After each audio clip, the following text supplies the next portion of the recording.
తొలగించారు. అండ్ గత ఎన్నికల్లో కూడా బీజేపీకి తృణమూల్ కాంగ్రెస్ కు చూస్తే దగ్గరకి 80 లక్షల ఓట్లు మాత్రమే అక్కడ తేడా ఉన్నటువంటి పరిస్థితి కనిపిస్తుంది. ఈసారి బీజేపీ అక్కడ సర్వశక్తులు ఒడ్డిన నేపథ్యంలో ఇదేమైనా గేమ్ చేంజర్ గా మారే అవకాశం ఉంటుందా?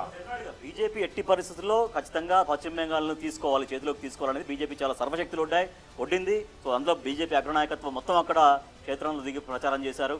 అయితే ప్రజలు ఏం కోరుకుంటున్నారు అనేది ఎందుకంటే 15 సంవత్సరాలకు ప్రభుత్వాన్ని చూసిన తర్వాత సహజంగా వాళ్ళే మార్పు కోరుకుంటారా అనేది ఇక్కడ ఇంపార్టెంట్. బీజేపీ చెప్పిన మాటలు వినడం కాదు, లేదంటే టీఎంసీ చెప్పిన మాటలు వినడం కాదు, కానీ కేసీగా ప్రజలు ఈ అధికారాన్ని మరొకళ్ళకి ఇద్దాము అని వాళ్ళు కనుక అనుకుంటే ఖచ్చితంగా అక్కడ బీజేపీకి వెళ్ళేటువంటి అవకాశం మాత్రం చాలా స్పష్టంగా కనిపిస్తుంది. రైట్ రాజేష్, ఒక్క నిమిషం. వెస్ట్ బెంగాల్ అయితే మొత్తం దేశం అంతా చర్చించుకున్నది. వెస్ట్ బెంగాల్ వచ్చింది, అప్డేట్ వచ్చింది. టీఎంసీ 20 స్థానాల్లో అంటే 20 స్థానాలు లీడ్ లో ఉంది, బీజేపీ 29. బీజేపీ 20+ అంటే 9 స్థానాలు ఎక్కువగా బీజేపీ పోస్టల్ బ్యాలెట్ లో ఓట్లు అదే స్థానాలు కాదు కదా, పోస్టల్ బ్యాలెట్ లో 29 లీడ్ లో బీజేపీ కనిపిస్తుంది. స్థానాలే ఓకే, స్థానాలే 20 స్థానాల్లో టీఎంసీ, 29 స్థానాల్లో బీజేపీ ఉంది. సో ఇక ఇదే ట్రెండ్ కొనసాగితే ప్రతి దగ్గర కూడా చాలా నెక్ టు నెక్కే ఉంది. ఇందా కేరళలో కూడా చాలా నెక్ టు నెక్ ఫైట్ కొనసాగుతుంది. ఇక్కడ పశ్చిమ బెంగాల్లో కూడా సేమ్ నెక్ టు నెక్. ఒకసారి మీ దగ్గర ఏమైనా మారిందా? కేరళ అప్డేట్ ఏమైనా వచ్చిందా? తమిళనాడు ఏమైనా అప్డేట్ వచ్చిందా? అటు పుదుచ్చేరి అండ్ అస్సాం ఏమైనా అప్డేట్స్ వస్తే మీరు ఆటోమేటిక్ అప్డేట్ చేస్తూ ఉండండి.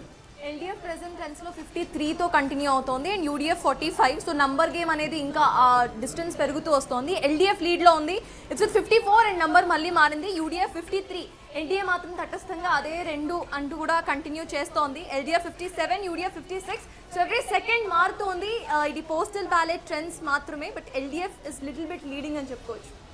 ఓకే ఓకే, పోస్టల్ బ్యాలెట్ లో ఈ ఆధిక్యత క్షణక్షణం మారిపోతుంటుంది, చాలా వేగంగా మారిపోతాయి. సో పోస్టల్ బ్యాలెట్స్ కంప్లీట్ అయ్యేటప్పటికి ఏ పార్టీ అధికారంలో ఉందో దాదాపు ఎక్కువగా ఇప్పటి వరకు వచ్చిన ఫలితాల్లో చరిత్రను చూస్తే ఆ పార్టీయే విజయాన్ని చేజిక్కించుకునే అవకాశాలు ఉన్నాయి. మరి చూద్దాం, పోస్టల్ బ్యాలెట్లు మరి కొద్దిసేపట్లో లెక్కింపు పూర్తి అవకాశం ఉంది. అంటే తమిళనాడులో ఇంట్రెస్టింగ్ ఏంటంటే ఏడీఎంకి ఒక్కోటి కూడా రాకపోవడం, ఎందుకంటే పోస్టల్ బ్యాలెట్ అసలు బోడీ చేయకపోవడం అనేది మనం చూస్తుంటే trend sector DMK versus Vijay జరగబోతుందా అనేది ఒక ఫైట్ లాగా అయితే మనం చూడాల్సిన అవసరం ఉంది. పోస్టల్ బ్యాలెట్ని మనం నమూనా అనుకుంటున్నాం కాబట్టి ఏడీఎంకి ఒక్క ఓటు కూడా ఇప్పటికి ఒక్క ఓటు కూడా పోలేవలేదు వాళ్ళకి. అంటే డిఎంకే మరోవైపు టీవీకే ఈ 2 పార్టీలకే ఓటు వచ్చింది కాబట్టి ఈ 2 పార్టీల మధ్య పోటీ జరగబోతుందా? ఏదైతే ఎగ్జిట్ పోల్స్లో ఒక కొద్ది మంది మాత్రం ఇచ్చిన ఏదైతే ఎగ్జిట్ పోల్స్ ఉన్నాయో వాటిని నిజం చేయబోతున్నారా? అంటే అధికారంలో ఉన్న పార్టీకి విజయ పోటీ కాబోతున్నాడు అనేది కూడా మనకి ఆ సెట్ అనేది మనకి కనిపిస్తుంది. కనిపిస్తున్నాయి ప్రస్తుతం బీజేపీ మాత్రమే 3, మిగిలినవన్నీ కూడా సున్నాలు కనిపిస్తున్నాయి. సరే, ఇంకా ఎవరు కూడా ఖాతా తెరవలేదు. సో 1 సైడ్ మనకు కనిపిస్తుంది. అండ్ మనకి ఇంపార్టెంట్ ఇక్కడ ఏంటంటే శర్మ ఏదైతే ఉన్నారో అతను కాంగ్రెస్ అభ్యర్థి, కాంగ్రెస్ నుంచే మనకు వచ్చారు. సో ఇక్కడ బీజేపీ చాలా స్ట్రాటజిక్ గా ప్లాన్ చేసి అస్సాంని కైవసం చేసుకోవడానికి అన్ని ప్రణాళికలు కూడా రెడీ చేసింది. అండ్ ఇప్పటికే ఆయనని ఈస్ట్ ఆఫ్ చాణక్య కూడా అంటున్నారు శర్మని. సో తమిళనాడు అప్డేట్ లో అన్నా డిఎంకే ఇంతవరకు పోస్టల్ బ్యాలెట్ లో బోనీ కొట్టలేదు అనేది మనవాళ్ళు ఇస్తున్న ఒక అప్డేట్. పోస్టల్ బ్యాలెట్లో టీవీకే విజయ్ పెరంబూర్ నుంచి ముందంజలో ఉన్నారంట, తిరుచి ఈస్ట్ లో మాత్రం వెనుకంజలో ఉన్నారంట. చూడండి, పోస్టల్ బ్యాలెట్లో తిరుచిలోనే వెనకంజలో ఉన్నారు, పెరంబూర్లో మాత్రం లీడ్లో కనిపిస్తున్నారంట. సో విజయ్ ఏదో ఒక ఇంట్రెస్టింగ్ పాయింట్. ఒకసారి రోహిత్ మీరు అప్డేట్ చేస్తూ ఉండండి. ఎస్, మీరు ఎప్పటికప్పుడు మీరు అప్డేట్ చేస్తూ, నేను ఒక ప్రజల మూడేంటనే తెలుసుకునే ప్రయత్నం చేద్దాం. సాధారణంగా అన్ని టీవీ ఛానల్స్ చేసేది ఏంటంటే ఏ పార్టీ గెలిచే అవకాశం ఉంది, ఎవరు అధికారంలోకి వచ్చే అవకాశం ఉందని పబ్లిక్ని అడుగుతూ ఉంటారు. అందుకని మేము కూడా మా ఎంటైర్ ఆఫీస్లో ఉన్న టీంతో మాట్లాడే ప్రయత్నం చేస్తున్నాం. రోహిత్ ఎప్పటికప్పుడు మీకు రిజల్ట్స్ని మా ఎంటైర్ టీం అప్డేట్ చేస్తుంటారు. నేను మా ఫ్లోర్లో ఉన్న మా స్టాఫ్ని, వాళ్ళు కూడా పబ్లిక్కే, వాళ్ళు కూడా ఓటర్లే, వాళ్ళు కూడా ఒపీనియన్స్ ఉంటాయి, అవన్నీ మీకు తెలియజేసే ప్రయత్నం నేను చేస్తూ ఉంటాను. నేను మాట్లాడిస్తున్నప్పుడు మీకు అప్డేట్ వస్తే నిర్దాక్షిణ్యంగా బ్రేక్ చేసేయండి. కాదు, నిర్దాక్షిణ్యంగా మీరు బ్రేక్ చేసేయండి. నేను ఇస్తున్నప్పుడు మీరు నిర్దాక్షిణ్యంగా బ్రేక్ చేసి మీ అప్డేట్స్ మీరు ఎప్పటికప్పుడు ఇవ్వండి. నేను వాళ్ళతో మాట్లాడిస్తూ ఉంటాను. ఒక్కసారి నేను ఒకసారి ఫ్లోర్లోకి వెళ్తున్నాను. సో ఈలోపు అప్డేట్స్ వచ్చే వరకు ఇప్పటివరకు అయితే పోస్టల్ బ్యాలెట్కి సంబంధించిన అప్డేట్స్ అన్నీ కూడా కొనసాగుతూ వస్తున్నాయి. ఒకసారి మా ఆఫీసులో ఎంటైర్ ఏజ్లో పెద్ద అయినా, అనుభవంలో పెద్ద అయినా, సో మా అందరికి తాత లాంటి సాల్మన్ గారు ప్రస్తుతం మనం ముందున్నారు. ఎన్నో ఎలక్షన్ చూస్తుంటారా? ఎన్నో ఎలక్షన్లో ఓట్లు వేశారు, వేయించారు. సో సాల్మన్ గారు, ఎట్లా మీ ఒపీనియన్ ప్రకారం ఈ 5 రాష్ట్రాల్లో ఎవరు గెలిచే అవకాశం ఉంటుంది?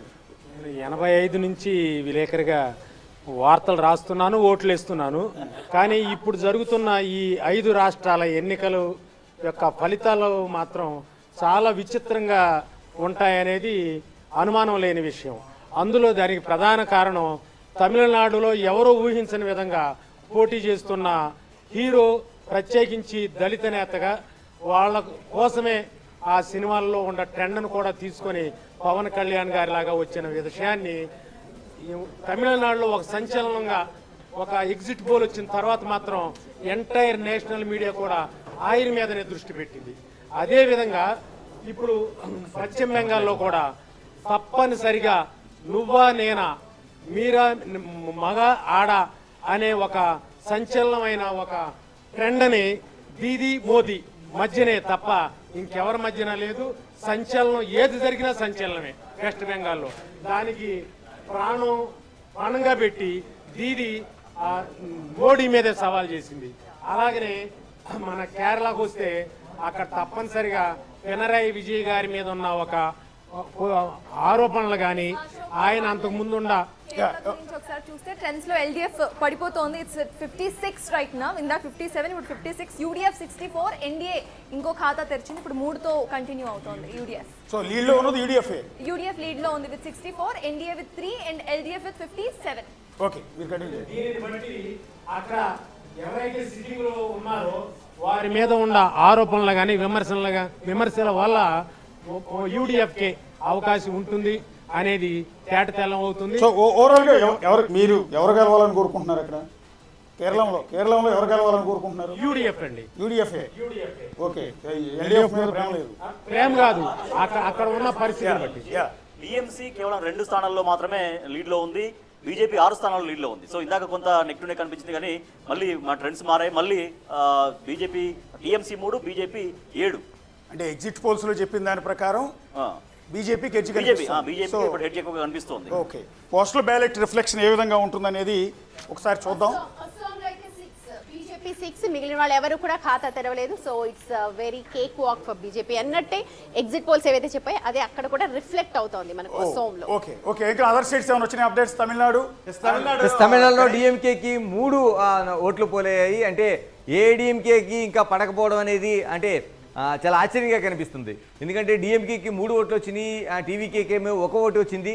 కానీ ఈ పోటీ అనేదాన్ని మనం తక్కువ ఓట్లుగా చూడకపోయినా అంటే అన్నా డిఎంకేకి ఎందుకు ఓట్లు పోలు కావట్లేదు అంటే పోస్టల్ బ్యాలెట్ అనేది మనం దాన్ని ఒక ప్రతిబింబించే ఓట్లా చూస్తాం కాబట్టి ఎందుకు పోలు కావట్లేదు అనేది ఆసక్తికరమైన అంశంగా కనిపిస్తుంది. నిజంగానే ఈ ట్రెండ్ అనేది చూసుకుంటే ఈ 2 పార్టీల మధ్య డిఎంకే అండ్ టీవీకే మధ్య పోటీ జరగబోతుంది అనేది మనం ఆసక్తికరంగా మనకు కనిపిస్తున్న అంశం. ఒక్కసారి ఇన్పుట్ లీడర్ చందు ఉన్నాడు. చందు, ప్రస్తుతం మీరు ఇది బెంగాల్ రిఫ్లెక్ట్ చేస్తున్నారు. బెంగాల్ ట్రెండ్స్ ఎలా ఉన్నాయి? వ్యక్తిగతంగా మీరు బెంగాల్లో ఏ పార్టీ గెలిచే అవకాశం ఉందనుకుంటున్నారు? తగాపారు ఉంది, ఎవరన్నది ఏం చెప్పలేము. ఇప్పుడు ట్రెండ్స్ ప్రకారం అయితే బీజేపీ లీడ్లో ఉన్నట్టుగా పోస్టల్ బ్యాలెట్లో చూస్తే ట్రెండ్స్ బట్టి అర్థమవుతుంది. దాన్ని మూడ్ ఆఫ్ చేంజ్ అన్నది ఎప్పటికప్పుడు చేంజ్ అయ్యే అవకాశం ఉంది. ఇప్పటికైతే బీజేపీ లీడ్లో ఉంది. అంటే 3 సార్లు గెలిచిన మమతా బెనర్జీ మళ్ళీ ఆవిడ రావాలని కోరుకుంటున్నారా మీరు, లేకపోతే బీజేపీ గెలవాలని కోరుకుంటున్నారా? ఏమి లేదు, కానీ ఓటర్లో ట్రెండ్ పోస్టల్ బ్యాలెట్లు అన్నది ఉద్యోగులు వాళ్ళే ఉంటారు కాబట్టి మెజార్టీ 3 సార్లు అధికారంలో ఉన్న టీఎంసీ మీద కొద్దిగా వ్యతిరేకతగా ఉద్యోగుల్లో ఉండొచ్చు కాబట్టి ఆ ట్రెండ్ అన్నది పోస్టల్ బ్యాలెట్లో కనిపిస్తుంది అన్నది మనకు ఒక అంచనా కింద మనం చూడాల్సి ఉంటుంది. ఒక్కసారి చూద్దాం, ఎప్పటికప్పుడు అప్డేట్స్ వస్తున్నాయి. అస్సాంలో 13 బీజేపీకి అండ్ 1 కాంగ్రెస్ ఖాతా తెరిచింది ఇక్కడ. ఓకే, బ్యాలెట్ దాంట్లో 1 కాంగ్రెస్, బీజేపీ 13. ఓకే, కేంద్ర పాలిత ప్రాంతం పుదుచ్చేరికి సంబంధించిన అప్డేట్స్ ఇంకా అప్డేట్ రాలేదు, కానీ సీఎం ఎవరు అనేది డిసైడ్ చేసేది మాత్రము లెఫ్టినెంట్ గవర్నర్ కాబట్టి ఖచ్చితంగా కేంద్రంలో బీజేపీ ఉంది. సో ఎన్డీఏ కూటమి 100% ముఖ్యమంత్రి అభ్యర్థిగా రంగస్వామి 5వ ముఖ్యమంత్రి అవుతారు అనేది పక్కా ఎగ్జిట్ పోల్స్ చెప్పాయి. అయితే ఇక్కడ ప్రధానంగా ఈ 2 ప్రధాన పార్టీల కూటమిలో ఎన్డీఏ కూటమి అనేది అత్యధిక మెజారిటీతో మ్యాజిక్ ఫిగర్ 16-17 అంటున్నారు, బట్ 20 నుంచి 21 వరకు స్థానాలను గెలుచుకొని ఖచ్చితంగా ఇక్కడ ప్రధానంగా తటన్ చావడియా నియోజకవర్గంలో 2 ముఖ్యమంత్రి అభ్యర్థులు పోటీ చేస్తున్నారు. ఒకరు గెలిస్తే మాత్రం రంగస్వామి, ఒక్క నిమిషం, ఇంట్రెస్టింగ్ ఏంటంటే రంగస్వామి గెలిస్తే మాత్రము ఖచ్చితంగా తన నియోజకవర్గము ఇప్పటికే ఎమ్మెల్యేగా తను గెలుపొందాడు. ఆ తర్వాత ముఖ్యమంత్రి కూడా అదే నియోజకవర్గం నుంచి గెలిచిన తర్వాత ముఖ్యమంత్రి అయ్యాడు. ఇప్పుడు ఇందులో ఇంట్రెస్టింగ్ ఏంటంటే వైతిలింగం అక్కడ నుంచే పోటీ చేస్తున్నారు, ప్రస్తుతం ఎంపీగా ఉన్నాడు. ఆ నియోజకవర్గంలో వైతిలింగం ఓడిపోతే తను కనీసం ఎమ్మెల్యేగా కూడా కొనసాగుడు, మళ్ళీ ఎంపీగానే కొనసాగుతాడు. కొంత ఇంట్రెస్ట్ ఇంట్రెస్టింగ్ అయితే మాత్రము పుదుచ్చేరి కనిపిస్తుంది. లేట్గా వచ్చిన లేటెస్ట్గా ట్రెండ్ మాత్రం పుదుచ్చేరిలో కొనసాగుతుంది. కానీ ఇంతవరకు పుదుచ్చేరి అప్డేట్ మాత్రం రావట్లేదు. పోలింగ్ అంటే మాకు కేవలం 30 నియోజకవర్గాలే ఉన్నాయి కాబట్టి సో ట్రెండ్స్ మాత్రం ఇంట్రెస్టింగ్ గా ఉన్నాయి సార్. వెస్ట్ బెంగాల్ ట్రెండ్స్ ఒకసారి రాజేష్. టీఎంసీ 9 స్థానాల్లో లీడ్లో ఉంది, బీజేపీ 14 స్థానాల్లో లీడ్లో ఉంది.